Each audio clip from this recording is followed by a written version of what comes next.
Hi, I'm Sean. I'm Rhonda. It can be really valuable when we have a disagreement and we go back and look at it later and see what could I have done differently? What could we have done to make it go better next time? You know, that's what healthy marriages, couples in healthy marriages do.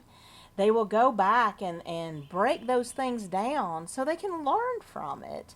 If we just let it happen, then, we kind of have the effect of having a negative overall impact on the relationship. But when we break it down to learn and grow, that can actually have a positive impact. Yeah. We kind of have to unravel all of the mess of communication that happened. Right, and so there's a lot of processing about what happened.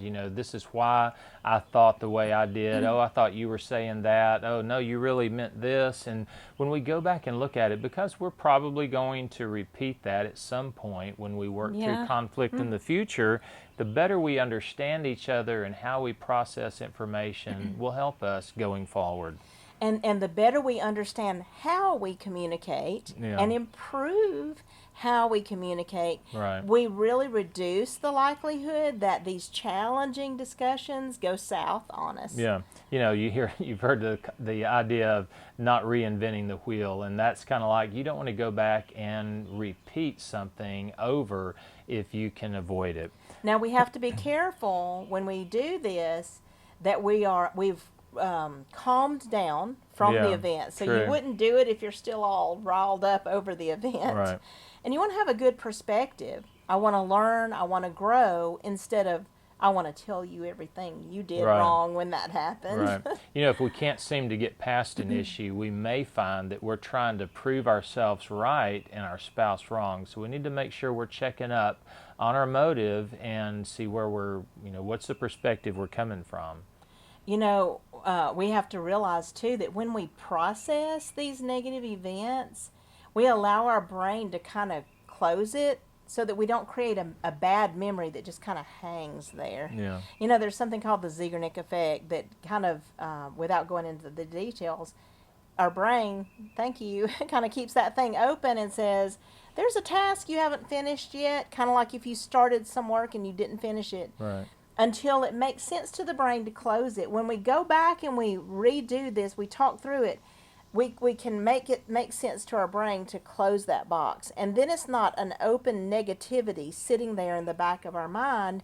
We're less likely to have a negative memory that hangs with us. So really that unresolved conflict, that issue that you never could work through can be impacting the way you're viewing your spouse and you're not even aware of it. Exactly. And if we have that tendency to want to prove I'm right and you're wrong, it's black or white, then we're not going to be able to hear another person because we've already decided you're wrong.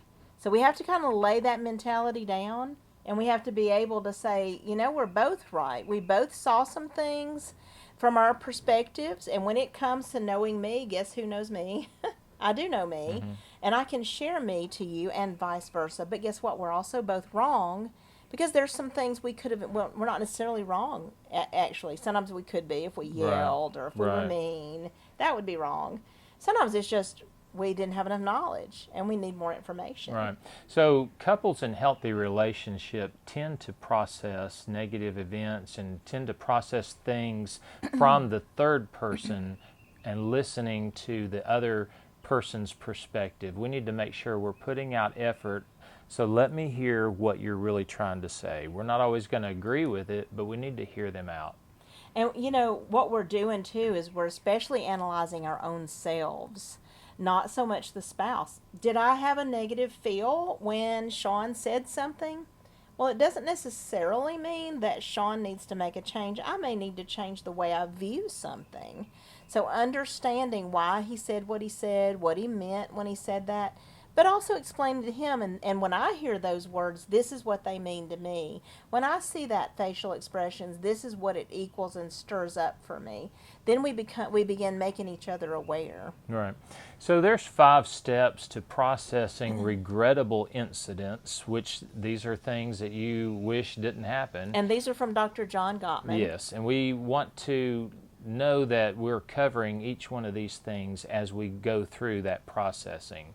We want to first share our own feelings without commenting on how our spouse should have felt. We're not mind readers, and we shouldn't present ourselves as Mm-hmm. mind readers. When you said this, you were thinking that, and you did this, and not necessarily. You don't know what your spouse was thinking. Right. You only know what that meant to you.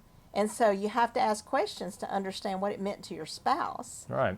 Next, we want to look at describing our own reality of the situation without discussing that of our spouses, without attacking or blaming. Sometimes, we can blame them or attack them over what they were doing, what they were thinking, and we need to avoid that. Yeah, I just know you were thinking this about me, and you meant that. Well, you said...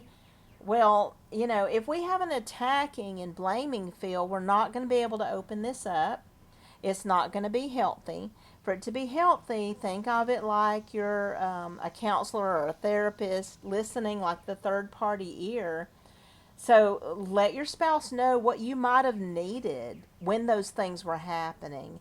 Empathetically validate your spouse's perspective. This doesn't mean you agree, but that you understand, and make sure both spouses felt understood. We all have things that have happened to us in the past that left an impression on us that cause us to interpret what's being said or done through that lens. And these are called triggers. And we need to make sure that we are discussing the triggers and the story behind them so our spouse can understand our vulnerabilities. So we may feel invalidated when this certain thing happens or is said. Then we need to make them aware of that. Otherwise, when we're interacting with our spouse, we're ignorant. We're clueless. We don't know what's going on behind the scenes. But when we can talk about our triggers, we're approachable. We can understand, the why behind that response I got. It felt negative for my spouse for some reason. Why? What happened? What was it I was doing that caused the negativity? When did that first happen to you? Were there things that happened consistently in the past that communicated and made this equals this for you? Then I become aware, then I have knowledge, then I'm educated, and now I can interact with Sean with that knowledge. And instead of just walking around in the dark, the lights are turned on. And we need to make sure that we are acknowledging the role that we have in contributing to the issue. So if there were triggers, for example, I need to acknowledge that, hey, I did do something there that set that off. Was there already something that was a problem for you? Were you already upset when I said something? Were you always already feeling a certain way? And this just kind of compounded it for you. And so we want to be able to apologize for what we did, even if we didn't do anything on purpose. And that's what we hope, is that we didn't do anything on purpose. Right. And so if one spouse can't accept the apology of the other, you want to discuss, what do you need from me? And then we need to make sure that we are discussing what we can both do differently next time this happens. So there's probably going to be a next time. So having a plan going forward that, next time we find ourselves in this situation, let's make sure that, you say this or you make me aware of that. And so whoever becomes aware this is happening, and it's probably the one that has that trigger, that person needs to have words that's okay to make me aware. So if I tell Sean, just let me know, be careful of my tone, that's okay with Rhonda. I can hear those words from Sean, and it means something for me. I can then make a shift because I probably wasn't aware. Mm-hmm. And so then we can let each other know in the moment. In 1 Corinthians chapter 13, he says, love does not delight in evil, but rejoices in the truth. So there's so many things that we've covered here that can help you next time you have a conflict. Seek out that truth. Yeah, to go back and look at, let's make sure that we do this differently next time. Let's make sure that next time that, you say it this way or do things this way. And that can help you in the future in your working through conflict.